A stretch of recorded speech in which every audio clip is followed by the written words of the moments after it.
Olá, bem-vindo ao TI do Zero. Meu nome é Denis Bezerra e antes da gente iniciar a nossa videoaula, eu gostaria de convidar vocês a curtir as nossas redes sociais. No YouTube, se inscrevam, marquem o sininho para receber as notificações de novos vídeos. No nosso site, fluirtreinamentos.com.br, cadastrem para receber as notificações, promoções, vouchers de novos treinamentos, tá? E também na nossa página do Facebook, facebook.com/fluirtreinamentos. Bom, sem mais delongas, vamos para a nossa videoaula. Você é o que você sabe. Boa aula! Fala pessoal, tudo bem? Bom, para quem não me conhece, meu nome é Denis Bezerra e vamos fazer a terceira parte, do nosso módulo TI do Zero. Nós fizemos os dois primeiros módulos sobre a instalação do Windows, como que funciona para fazer a instalação e configuração de uma rede com Windows 10, compartilhamento de pasta entre computadores com Windows 10, e agora a gente vai melhorar um pouquinho o nosso ambiente. Nós vamos falar sobre a utilização do Windows Server e a instalação do Windows Server. Então fiquem ligados, aproveitem, se inscrevam no nosso canal, ative o sininho para receber as notificações. Todo vídeo que a gente posta, você é notificado. E tem muita novidade bacana vindo por aí, beleza? Vamos ver a agenda desse módulo, desse vídeo? Falaremos sobre a instalação do Windows Server, falaremos também uma visão geral sobre os recursos do Windows Server, compartilhamento de pastas em um ambiente com grupo de trabalho, com workgroup, introdução a redes e estruturas de controlador de domínio. Legal? Bom, vamos lá então? Vou abrir aqui a minha sessão. Eu tenho uma máquina, tá? Windows Server com a minha estrutura do Hyper-V. Nós já vimos em vídeos anteriores como criamos máquinas virtuais, tá? Então eu vou fazer a criação de uma máquina para instalação do Windows Server, que é bem semelhante ao procedimento que nós executamos anteriormente para criar as máquinas Windows 10. Então eu vou clicar aqui em novo, máquina virtual. A telinha, antes de começar aqui, clicamos em avançar e eu vou nomear aqui o meu servidor. Vai se chamar FL-SRV01. Vou selecionar aqui qual que é o local que eu quero instalar. Eu quero salvar os arquivos da minha máquina virtual. Eu já reservei aqui uma pastinha chamada VMs, vou salvar nesse local. Clico em avançar, vou manter aqui geração 1. Vou colocar 4 GB aqui de memória e vou desmarcar aqui memória dinâmica. Avançar, conexão de rede. Eu vou colocar aqui switch virtual 1. Depois eu confiro quais são as regras que nós temos. Mostro para vocês qual a rede que nós estamos utilizando. Bom, vamos selecionar aqui um disco virtual, vou diminuir aqui, eu não preciso de tudo isso, vou colocar 50 GB para o nosso laboratório, é suficiente. Vocês vão planejar na implantação de vocês, Bom, a instalação da mídia, onde está a minha mídia, está no drive de CD ou num diretório ISO. O meu está no diretório ISO. Vou aqui, não vou usar desse local não, eu vou navegar aqui em C2 pontos, eu reservei já um local onde eu concentrei as ISOs que eu vou precisar. VMs, ISOs. Eu joguei as ISOs que eu vou precisar aqui. Vou colocar aqui o Windows 2012.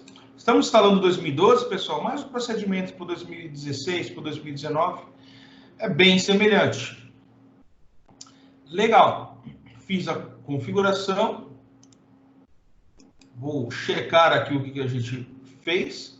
Então, aqui temos a BIOS, iniciar pelo CD-ROM, como opção inicial, 4 GB de memória, nosso disco já colocado, a nossa ISO aqui, ele já está pronta. Então, vamos iniciar a nossa máquina virtual e vamos instalar o Windows. Então, clicamos ali em conectar para ele abrir a sessão, bem semelhante à sessão do RDP, tá?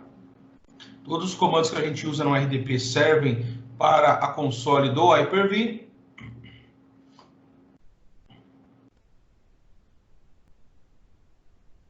Ele está iniciando, ó, começou a carregar a mídia.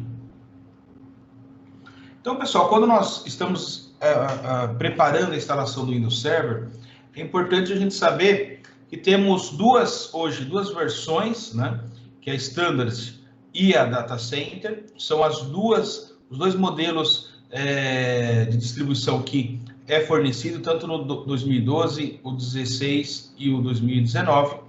E essas versões são as que compatibilizam para a gente utilizar com vários servidores dentro da minha estrutura. Temos outras duas edições também, que é a Foundation e a Essentials, tá? Eu já falo para vocês. Vamos mandar bala aqui na instalação. Vou colocar aqui linguagem, idioma aqui, só tenho inglês mesmo.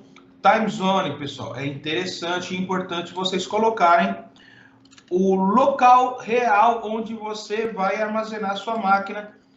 Por quê? Porque o fuso horário, aliás, fuso horário não, porque depois dá para a gente ajustar. A formatação de data e hora é diferente do Brasil para com os Estados Unidos, né? O padrão de data aqui é 2 dígitos para dia, 2 dígitos para mês, 4 dias para ano. Lá já é diferente, começa 1 dígito para mês, 1 dígito para dia, 2 dígitos para ano. Aqui são 24 horas o horário, lá são 12, né? Dividido em AM e PM. E aqui também já recomendo o teclado, vocês já coloquem o teclado que vocês costumam utilizar. Eu geralmente uso a BNT2 e sempre deixo a BNT2 nas minhas instalações. Aqui, clico em instalar. Se eu tivesse uma instalação do Windows, que não é o nosso caso, e eu tivesse algum problema e precisasse reparar, eu acessaria aqui, ó, Repair Your Computer. Nós podemos fazer um vídeo mais para frente mostrando como nós reparamos. Então, se o pessoal achar bacana, coloca aí nos comentários, a gente monta um videozinho com essas informações, com os procedimentos, como utilizar a ferramenta de reparação do Windows para reparar uma instalação. Bom, ele vai começar aqui a configuração da nossa máquina, ele vai pedir aqui um serial. Eu vou buscar um serial que eu já possuo.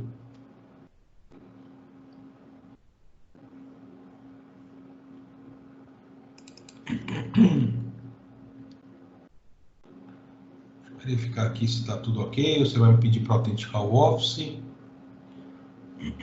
Se eu posso já acessar o arquivo.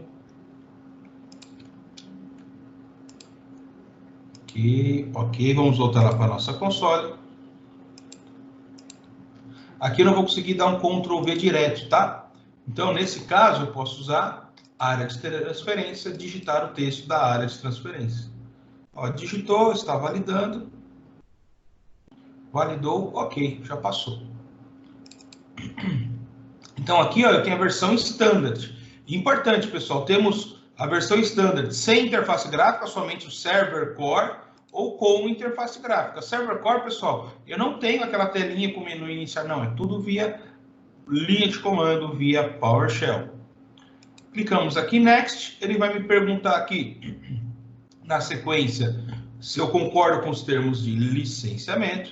Importante nós concordarmos, senão nós não aceitamos. Se não concordar, não instala. Tem opção também. Temos aqui as duas opções para fazer a instalação. A primeira, fazendo o upgrade de uma instalação existente, mantendo todos os arquivos e aplicações, ou uma instalação limpa, uma instalação do zero. Mesmo se eu tiver o sistema operacional instalado, ele apaga tudo e faz uma instalação limpa, que é o que eu recomendo que seja feito. Ok? Ele vai me perguntar em qual disco, eu só tenho um, né? Qual disco que eu quero instalar o sistema operacional. Clico em Next. Aí ele vai catalogar todas essas informações e vai iniciar aqui a instalação. Então, ele vai iniciar aqui pela cópia dos arquivos do Windows. Bom,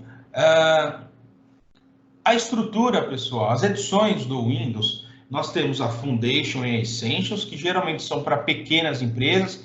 Eu tenho um servidor somente, tá? Foundation, ele vem instalado junto com a máquina. Eu não compro a Foundation separado do servidor. Ele vem embarcado. É um licenciamento do modelo OEM. Bom, temos a Essentials também, que ele já vai me licenciar também os meus usuários e computadores. No máximo 25 usuários ou 50 computadores. Ok?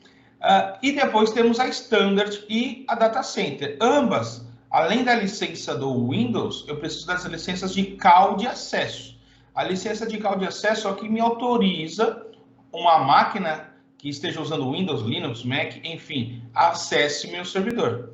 E aí eu defino a quantidade, e é uma para cada sessão, né? Ou eu posso definir por usuário a compra ou por dispositivo. Geralmente a gente compra a recomendação pelo que a gente tem menos. Se eu tenho menos usuários, eu compro a quantidade de calls baseada nos usuários, tem a call de usuário. Se você tiver menos computadores, então você faz a aquisição de calls para computadores na quantidade de computadores que você tem. Sempre o número que você tiver menos. Isso é importante, pessoal. Muitas consultorias, quando montam os projetos para as empresas, acabam não informando sobre a call. E aí você vai ficar sabendo e sendo surpreendido no momento de uma consultoria. Outra coisa importante, pessoal, existem alguns... O termo correto é outro, mas eu vou dar uma aliviada no adjetivo. Picaretas vendendo licenciamento de um Windows Server, por exemplo, por R$800, R$900. Licenciamento de Windows 10 por 200. Não existe isso, pessoal. Isso é nota fria. Isso daí é crime. Se você comprar desses caras e baixar uma auditoria, você vai ser penalizado, vai ter que recomprar novamente. Aí eu já vi clientes, já vi alunos falando, não, mas eles dão nota para isso. Não é nota fria, pessoal. Essas notas não servem. Eles não podem, não tem como praticar um valor abaixo da tabela da Microsoft. É surreal, é a mesma coisa de eu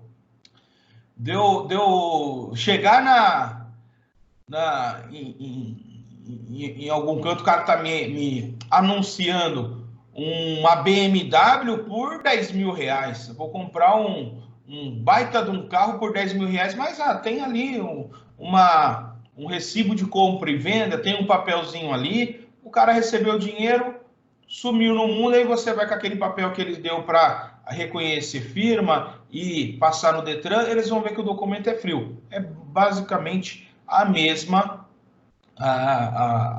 filosofia, tá? Então, o licenciamento muito barato, pessoal, desconfie.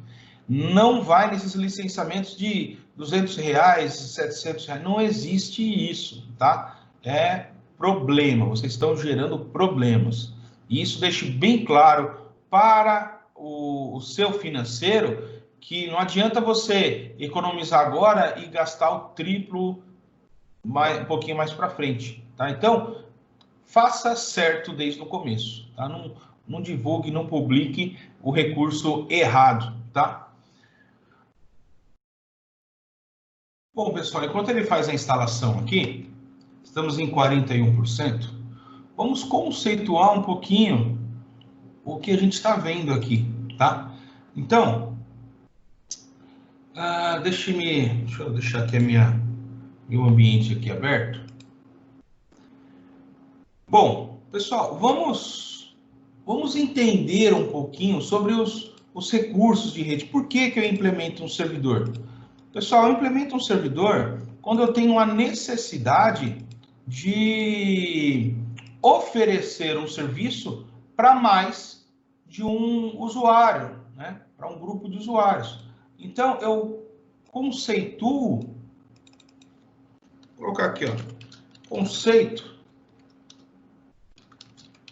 de servidores. Quando eu vou usar um servidor, pessoal? Quando eu tiver a necessidade de compartilhar recursos entre várias máquinas. Por exemplo, uma impressora, um servidor de arquivos. Imagina, se eu tiver que comprar para um escritório uma impressora para cada computador. A conta vai lá em cima, né? Então, eu coloco um servidor para ser um servidor de impressão e compartilho com todo mundo. Ou então, os arquivos da empresa. A gente sabe que o usuário ele não tem o costume de fazer backup. Então, o que a gente faz? Montamos um servidor de arquivos e disponibilizamos o acesso para todos os usuários. Os usuários salvam nesses compartilhamentos. Então, a recomendação é que nós centralizemos e fazemos o backup somente de uma máquina, em vez de sair fazendo de todas as máquinas ou deixar a carga do usuário. Porque o usuário, pessoal, tem muita coisa ali na atividade, na maioria das vezes, na atividade dele, para ele desenvolver.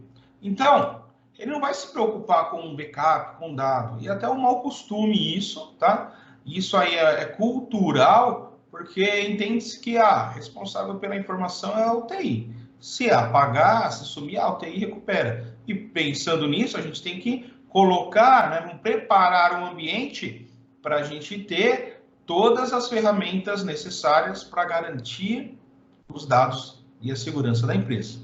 Então, pessoal, servidores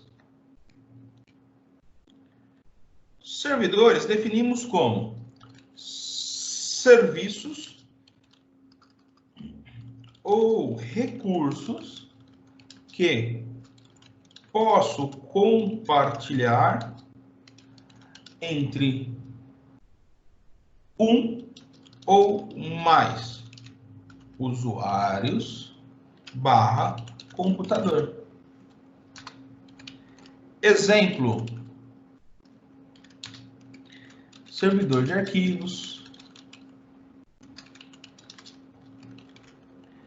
servidor de impressão, servidor de identidades, o famoso ADDS no ambiente Microsoft, servidor de banco de dados, servidor de e-mails, servidor de aplicação, etc, etc, etc. Então, o conceito de servidor, pessoal, é a capacidade de eu, utilizando serviços, né, compartilhar serviços ou recursos que eu possa compartilhar entre mais usuários ou computadores. Exemplo, e a gente tem os nossos exemplos aqui. Servidores de aplicativo, servidores de e-mail, tem outros servidores, tá, pessoal? A gente só não vai estender muito esse tema, mas temos vários servidores, tá? Então, o conceito de servidores é exatamente esse, ok? Então, pessoal, esse cenário nós utilizamos quando eu tenho a necessidade de compartilhar recursos com outros usuários. Eu utilizo um servidor para essa funcionalidade. Bom, ele está concluindo aqui ainda a instalação. Bom, e para um servidor funcionar, pessoal? Qual que é a minha exigência para um servidor funcionar? Quais são as recomendações? Bom, para um servidor funcionar, pessoal, vamos conceituar aqui também. Deixa eu me abrir aqui uma caixa de texto.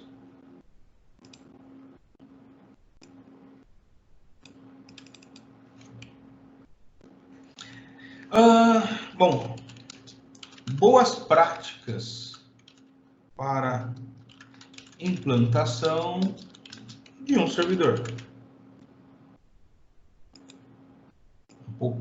Só um pouquinho grande aqui, deixa eu diminuir aqui, aí. Bom, quais são as boas práticas, pessoal, para eu implementar aqui um servidor? Como que eu preciso me preocupar? Bom, Vamos enumerá-los por tópico.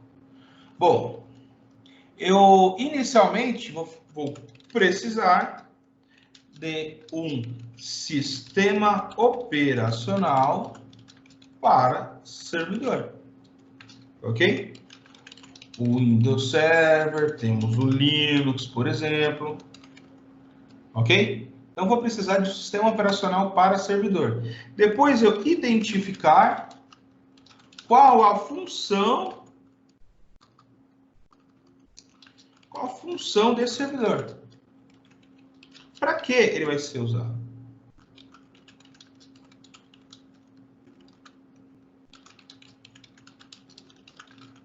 Para que será utilizado? Ok? Bom, feito isso, fiz a instalação. Isso aqui, pessoal, é importante. Todo servidor precisa ter um nome exclusivo na rede. Ou seja, não posso ter dois computadores servidores com o mesmo nome. Ok? Vou trocar aqui computadores e servidores por dispositivos.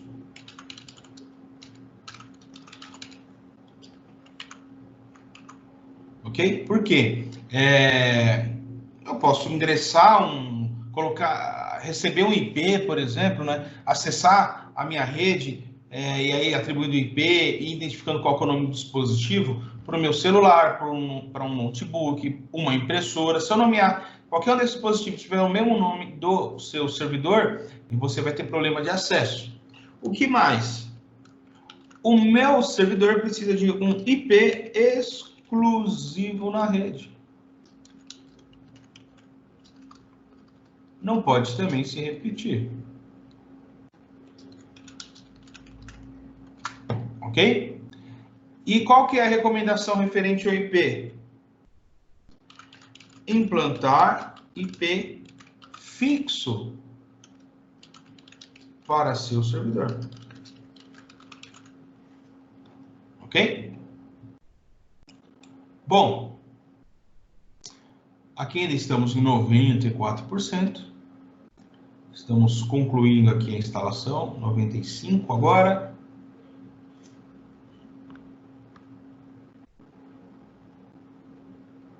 Ele está concluindo aqui a primeira etapa, ele está preparando aqui os dispositivos.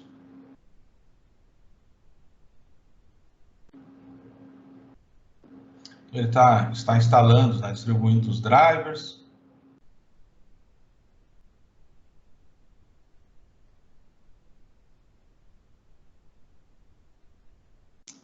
A instalação, pessoal, do 2012 é bem semelhante ao 2012 R2, 2016, 2019, ok?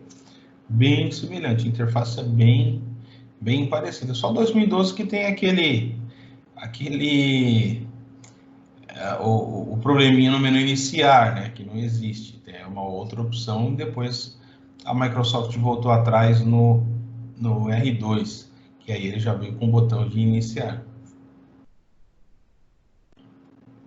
Existem vários programinhas na internet que emulam o botão iniciar no 2012. Você baixa, instala, como se fosse um skin, e aí você faz uso desse botão iniciar, desse aplicativo. É bacaninha também, vi alguns locais usando. Bom, ele fazendo o segundo restart aqui, está subindo o sistema operacional.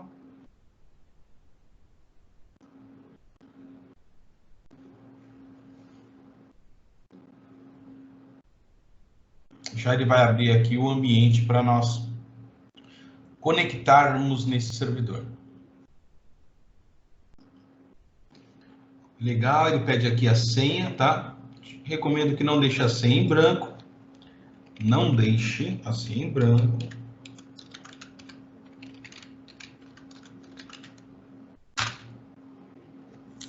digitamos a senha aqui, pessoal. A recomendação é que dos 4 tipos de caracteres, a gente use pelo menos 3. Quais são esses 4 tipos de caracteres? Letras minúsculas, letras maiúsculas, números e os nossos símbolos, né?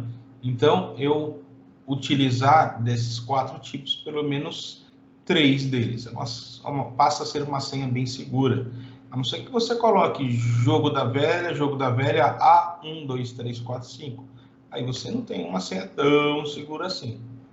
Mas é mais segura do que fosse 1, 2, 3, 4, 5.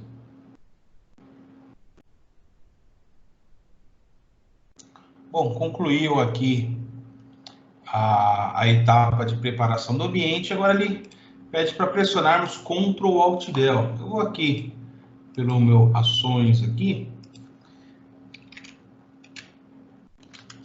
Vou digitar a nossa senha e estamos acessando o nosso ambiente. Estamos acessando o servidor que acabamos de preparar. Ele vai montar o perfil. Montou o perfil, ele libera para uso aí para gente.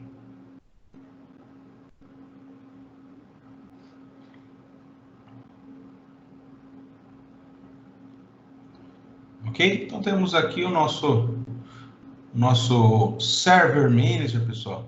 O Server Manager é a parte onde a gente vai administrar os servidores, não o nosso servidor.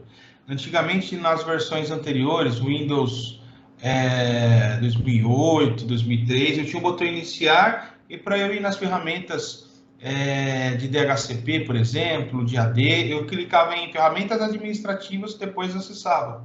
Aqui eu tenho esse painel, essa dashboard. E aqui em Tools estão os nossos recursos, tá? Legal?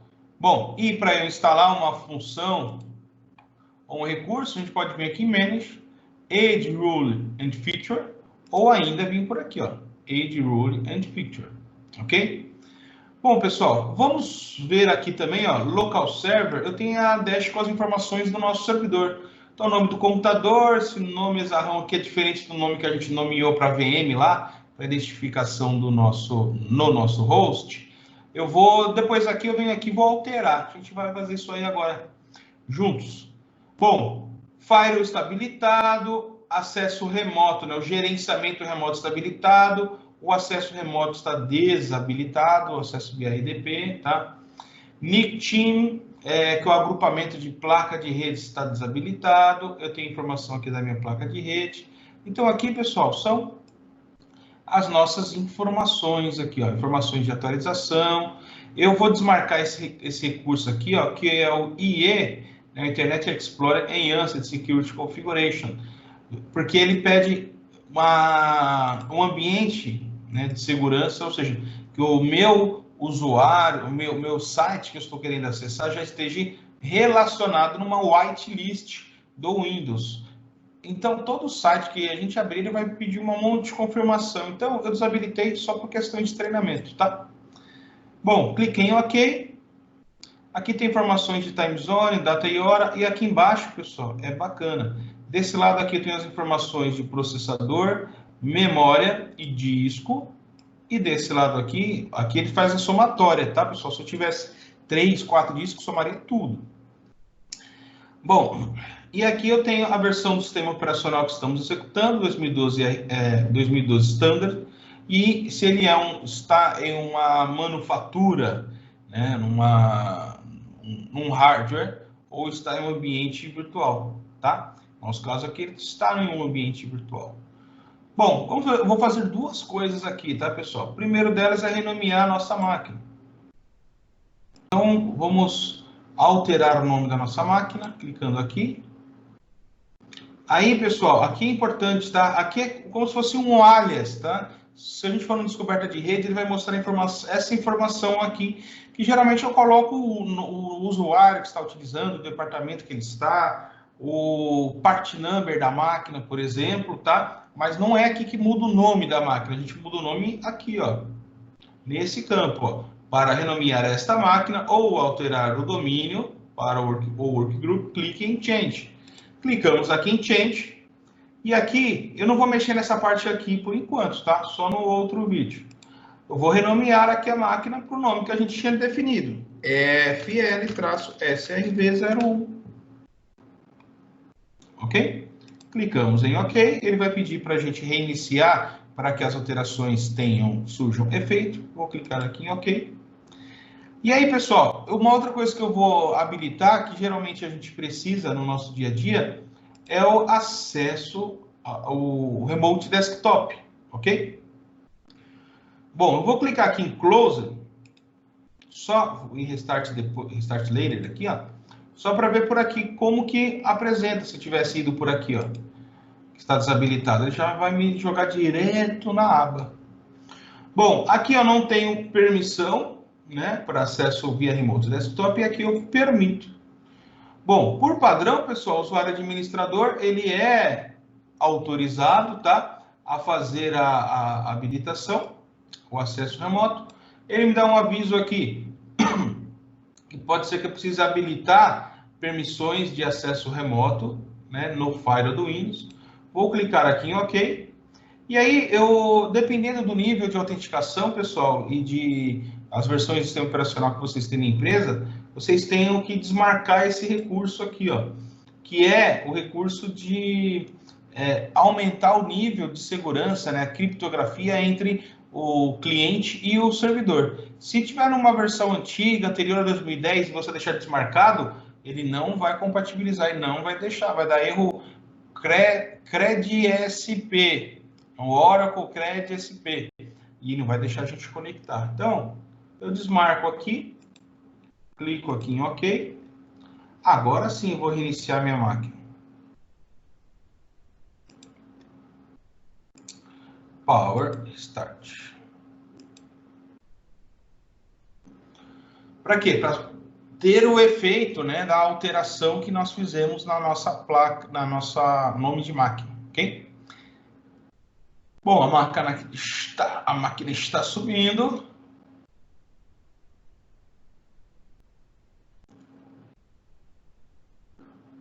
Enquanto isso, vou beber um gole de água.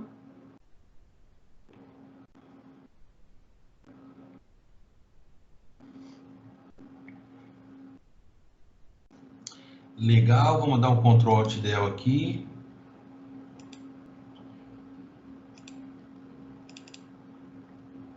Vou entrar com a nossa senha. 1, 2, 3. 1, 2, 3. Pessoal, aqui, ó, importante, ó, vocês estão vendo, só está um nome do meu usuário. Ele está logando localmente. Quando a gente falar de controlador de domínio, vocês vão ver que vai mudar aquele campo ali que só aparece o nome. Vai aparecer o domínio barra um nome, mas temas para as próximas aulas. Bom, pessoal, vamos fazer o seguinte, vamos configurar um compartilhamento de rede. Compartilhar uma pasta. Então, vou aqui em C2 pontos. Vou clicar aqui, ó, e vou digitar público. Criamos aqui a pasta. Propriedades.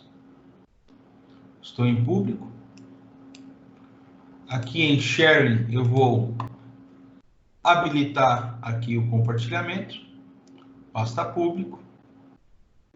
Permissões eu vou habilitar aqui change.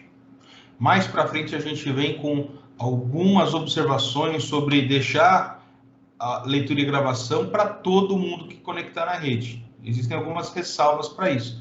É só para o laboratório, só para a gente complementar a nossa demonstração.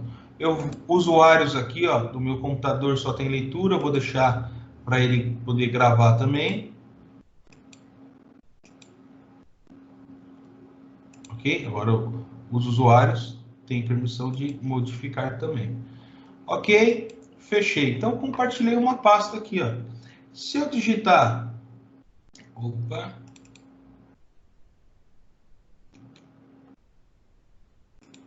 Se eu digitar aqui // localhost, ele vai me aparecer aqui a pasta público. Ok? Bom, pessoal, eu preciso do IP da minha máquina aqui também, tá? Porque se o IP da minha máquina, eu não vou conseguir, e ele mudando toda hora, eu não vou conseguir fazer um mapeamento na minha rede. Por quê? Não tem nenhum controlador, nenhum servidor DNS no meu domínio para resolver os nomes. E se o IP ficar mudando a todo momento, eu também preciso toda hora ficar mudando os mapeamentos, senão a gente não acessa. Então, eu vou olhar aqui qual que é o meu endereço de IP. Internet, deixa eu ver qual que é o meu endereço de IP.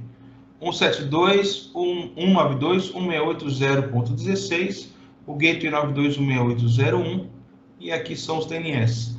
Aqui, pessoal, ele está dinâmico. Como que eu sei? Ó, serviço de DHCP habilitado e yes. Então, está recebendo dinamicamente. Se nós formos lá nas propriedades da protocolo TCP versão 4, clicando em propriedades e clicando nele aqui, ó, propriedades, vai estar em branco. Então, eu vou definir aqui, ó, 192.168.0.100 vai ser o meu servidor.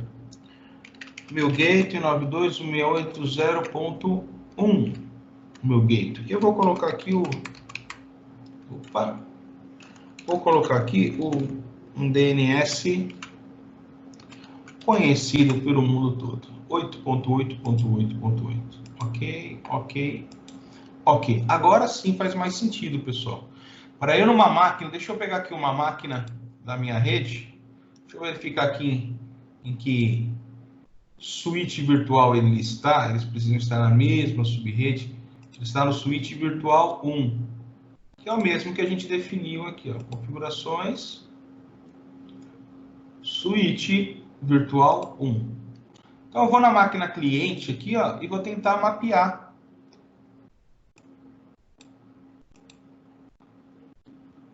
o acesso a essa pasta. Usuário Adam.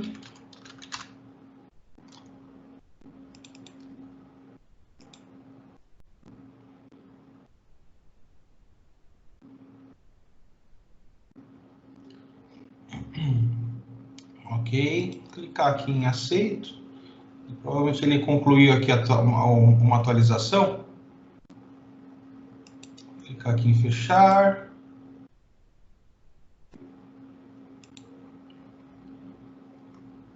Ok. Bom, pessoal, então vamos fazer um teste numa máquina cliente, conectando ao meu servidor.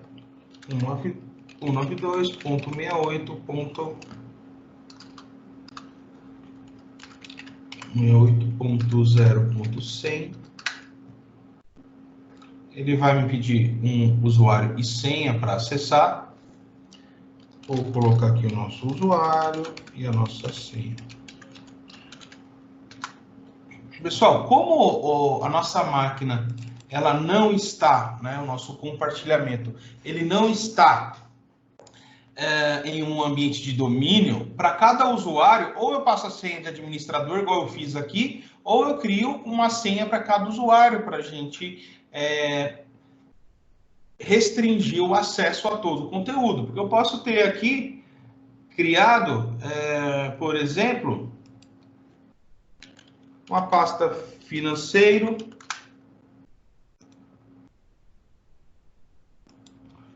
pasta RH, e tem informações sigilosas nesses locais, né? Faturamento.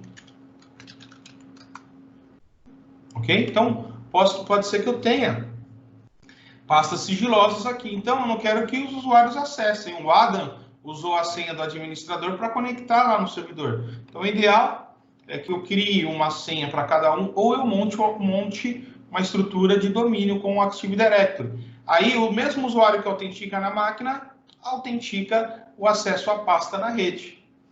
Bom, pessoal, esse aqui é um compartilhamento simples, tá? Que nós vimos, é igualzinho o que a gente viu nos vídeos anteriores.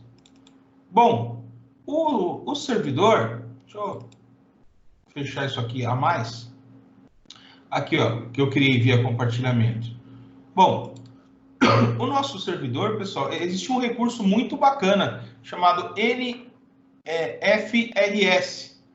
Esse recurso, pessoal, eu vou instalar ele agora, ele permite nós criarmos cota de disco, permite que nós criemos uma estrutura de triagem de arquivos, e eu consigo gerar relatórios também de como estão sendo consumidos, né, o espaço e algumas informações de proprietários, arquivos duplicados, através dessa ferramenta. Então vamos lá, next, next, next. Vou aqui ó, em File Storage Service, expando File and iSCSI Services. E aí ó, eu tenho aqui ó, desculpa, não é NFRS, pessoal. É FSRM. O File Server Resource Manager. Bom, clicamos aqui em Next, Next, Install. Essa ferramenta, pessoal, é bem bacana para a gente implementar, porque eu consigo extrair, né, e aumentar o meu nível de controle na minha pasta.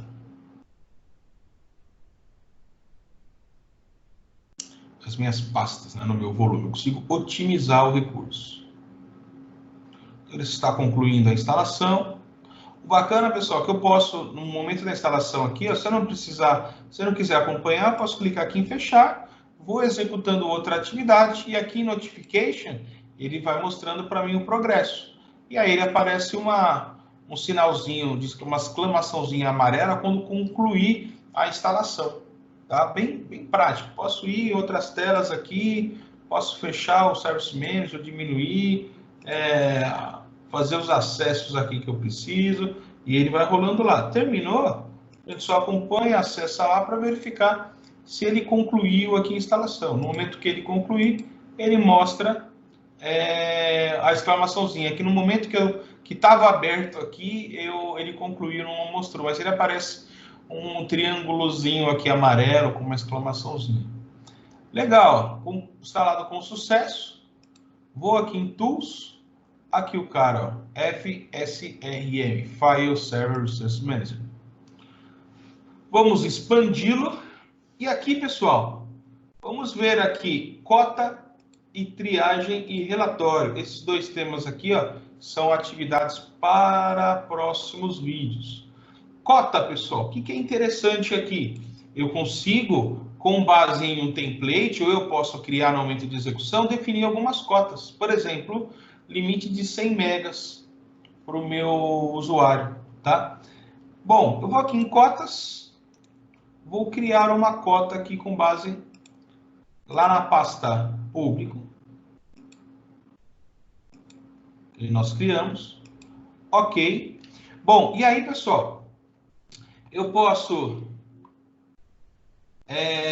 atribuir uma cota já existente, um template já existente, tá? Eu tenho aqui, ó, limite de 100 megas, 200 megas, ok? E aí ele me mostra aqui o que acontece, ó. No template de 200 megas, ele vai fazer a limitação de 200 megas no nosso ambiente, ele vai gerar notificação de erro aqui, ó, ok? Bom, vou fazer o seguinte, eu vou criar a minha. Vou customizar uma cota. Bom, eu vou descrever como cota padrão, por exemplo. Qual que é o tamanho da cota aqui, ó? Vou colocar 5 GB. 5 GB. E aí a gente tem duas opções.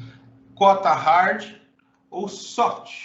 Hard, pessoal, ele vai bateu ali nos 5 GB, o usuário não vai mais poder salvar. Soft, ele só vai monitorar. Ele vai avisar que bateu 5 GB, mas não vai proibir o usuário de salvar.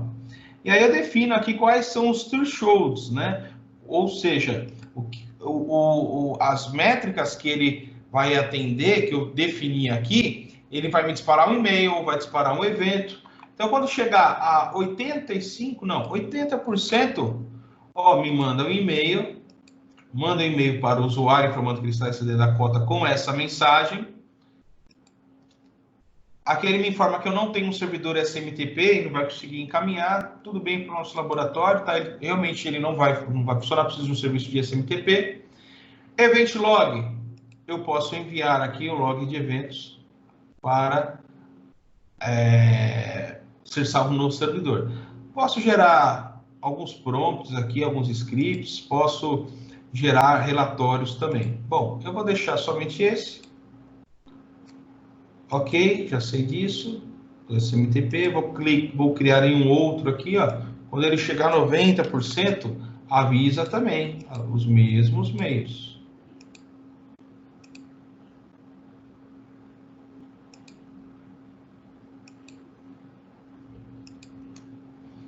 Ok? Então aqui, pessoal, quando bater 80% e 90%, ele vai me avisar. Cliquei em OK, mostra aqui uma visão geral, Create, ele vai criar a cota para a gente. Eu posso querer salvar essa cota que eu criei como um template, ou eu não salvo como template. Eu vou colocar aqui, ó, como template padrão. Então, eu vou criar mais uma opção de templates. Então, se eu for lá agora em cota template, eu vou ter lá o template padrão que eu acabei de criar. Ok? Beleza. Outro recurso interessante aqui, ó. Cota, pessoal, ele é bacana para a gente não deixar o usuário salvar qualquer coisa lá. E acontece, o usuário salva PST, da cópia do PST, do PST, do PST, aí tem planilhas de zilhões de anos atrás, isso se não baixa a versão do Friends, né, ou a série a trilogia do Senhor dos Anéis, baixa e deixa lá na pasta dele na rede, né, só consumindo espaço e backup. Eu posso atribuir cotas. Um outro recurso, pessoal, o File Screen Management. Esse recurso, ele permite eu definir quais arquivos podem ser salvos na rede, né, em uma determinada pasta, e quais não podem ser salvos. Então, eu tenho aqui, ó, File Screen, eu posso criar aqui, ó, um arquivo de bloqueio ou um arquivo de exceção também, tá? Então, ó, vou criar aqui minha estrutura de triagem. Vou selecionar em qual pasta que eu quero salvar, que eu quero publicar, vai ser a público. Então, aqui, ó, os usuários vão ser bloqueados para salvar mídias de áudio e vídeo. Ok? Então, vou clicar aqui em Create. Os meus usuários não podem salvar áudio e vídeo. Adeus, quais extensões que temos aqui? Surgiu uma extensão nova e está deixando o usuário bloquear. Aliás, não está bloqueando o usuário, está deixando ele usar. Então, vamos aqui, ó, nos templates e temos lá block, áudio and vídeo. E aqui, ó, ele tem a informação de qual é o grupo, né, de áudio. Se eu clicar aqui em Edit, ele vai me mostrar aqui, ó, todas as extensões. Se surgiu uma nova, é só vir aqui e digitar. Por exemplo, asterisco.play, né? Opa, foi uma mais, asterisco.play. Ok. Então, adicionei mais uma. Ah, não quero essa daqui, ó. Posso remover. E colocá-la ainda em exceção.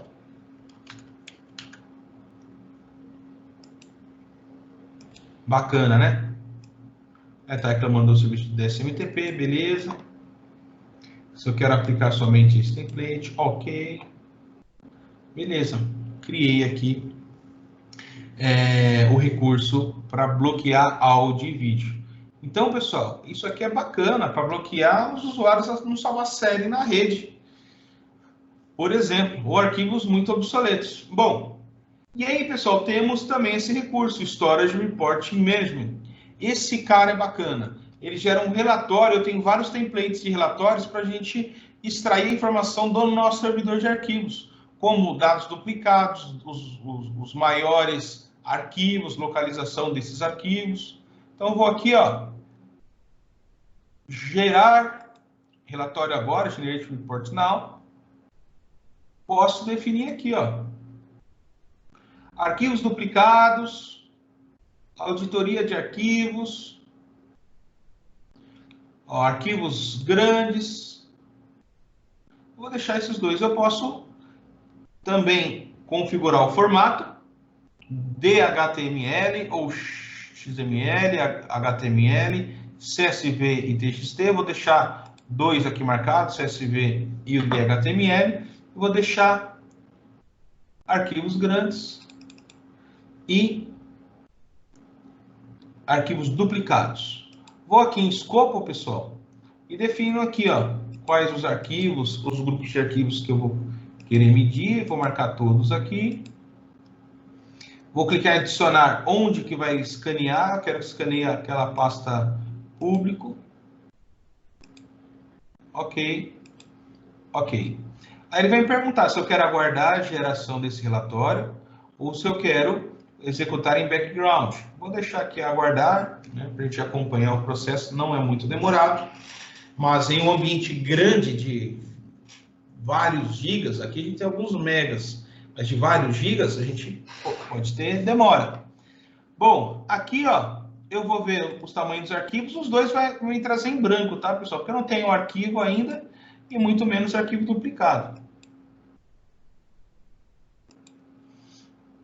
Então ele me traz aqui, ó, qual que é o servidor de arquivos, que tipo de pastas que eu estou trazendo, mas ele me trouxe aqui os contadores todos zerados. A mesma coisa aqui para os dados duplicados. Ok? Vamos alimentar lá nossa pasta e mandar gerar um outro relatório? Pasta público, botão direito novo, TXT. Vamos colocar aqui, ó, alguma coisinha dentro desse TXT. Deixa eu ver alguma coisinha aqui.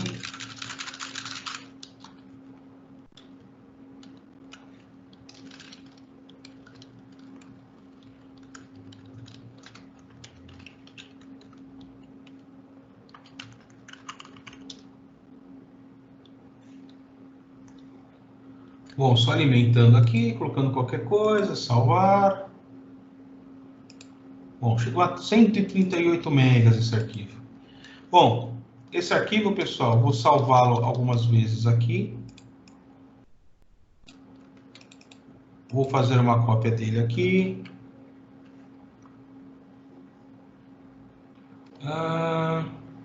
Não tenho permissão para essa pasta. Estou via rede? Provavelmente eu tenho ali ainda arquivo usando. Ok. Vamos aqui em financeiro. Ok. Então eu fiz algumas cópias. Inclusive eu joguei a pasta do RH aqui dentro, por isso que deu erro. Estava selecionado o RH. Então aqui, pessoal, temos cópias aqui, temos algumas cópias no RH, temos algumas cópias do mesmo arquivo no financeiro. Faturamento a gente não tem nada. Bom, vamos lá para o nosso servidor, vamos mandar executar aqui mais um report. Arquivos duplicados e os maiores arquivos que nós temos. Qual que é o escopo? Vou definir todos eles.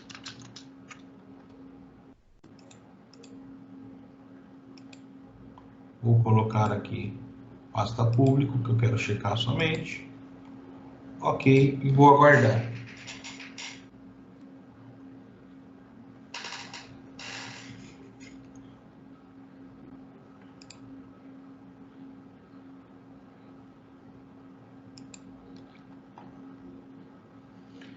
Bom, vou pegar esse arquivo aqui, ó, que é o mais recente. Então aqui, ó, ele ainda continua não mostrando arquivos maiores que 5 megas. Os meus arquivos ali tinham 138K, né? Mas vamos ver os duplicados aqui, ó. O que ele me traz? Ele me trouxe 10 arquivos duplicados, ó, totalizando incríveis 3 megas. Ele me mostra aqui quais os locais, quais os nomes dos arquivos, né? Quais os locais que ele está. E depois a gente faz a administração em cima disso, né? A gente vai lá, validar se realmente precisa estar distribuído ou não. Então, pessoal, esse é o recurso de um file server em uma estrutura de Windows Server 2012. Existem mais alguns recursos que a gente vai mostrar em outras aulas, como enumeração de pasta, por exemplo, como que a gente implementa permissões com base na estratégia ADLP ou AGDLP. Pessoal, é isso. O que tínhamos preparado para essa videoaula era a configuração de um Windows Server com a função de file server, de servidor de arquivos. E vimos a instalação do recurso FSRM, File Server Resource Manager. Esse recurso, pessoal, permite que nós criemos cotas, que nós definimos que tipo de arquivo e o bacana, visualização de relatórios.